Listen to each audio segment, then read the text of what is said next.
ചെറുവത്തൂർ അഖിലേന്ത്യാ ഫെസ്റ്റിൻ്റെ ഭാഗമായി വിപിൻ ഇരിട്ടിയുടെ ചിത്രപ്രദർശനത്തിൽ നിന്നും ഒരു കാഴ്ച. വിപിൻ ഇരിട്ടി, നിങ്ങൾ ചെറുവത്തൂരാണ് താമസം എന്ന് അറിയുന്നു, പക്ഷേ വിപിൻ ഇരിട്ടി എന്ന് പേര് വയ്ക്കുന്നതിൻ്റെ കാരണം? ഞാൻ ഇരിട്ടിയാണ് ജനിച്ചു വളർന്നത്. പക്ഷേ ഒരു 10 വർഷത്തോളമായിട്ട് ചെറുവത്തൂർ തന്നെയാണ് താമസം. എൻ്റെ എല്ലാ വരകളെല്ലാം ഇവിടെ തന്നെയാണ്.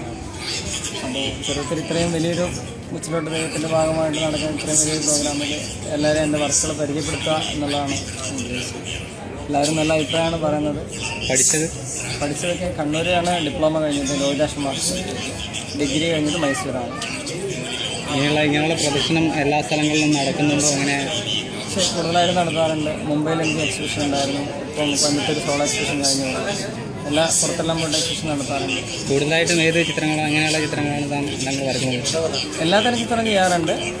മ്യൂറൽ പെയിൻറ്റിങ് എൻ്റെതായ ശൈലിയിൽ മാറ്റിക്കൊണ്ടാണ് ഞാൻ കൂടുതലും ചെയ്യുന്നത്. പക്ഷേ എല്ലാ ഇൻറ്റീരിയർ ആർട്ടും ചെയ്യാറുണ്ട്. എല്ലാത്തരം ചിത്രങ്ങളും എൻ്റെതായ രീതിയിൽ. മുന്നോട്ട് എങ്ങനെ സാധാരണ ജനങ്ങൾക്ക് ചിത്രങ്ങൾ പരിചയപ്പെടുത്തുക എന്നുള്ളതാണ് എൻ്റെ മെയിൻ ലക്ഷ്യം. പിന്നെ ചിത്രത്തിലൂടെ സംസാരിക്കുക, അത് മറ്റുള്ളവരെ മനസ്സിലാക്കുക എന്നൊരു ഉദ്ദേശമുണ്ട്.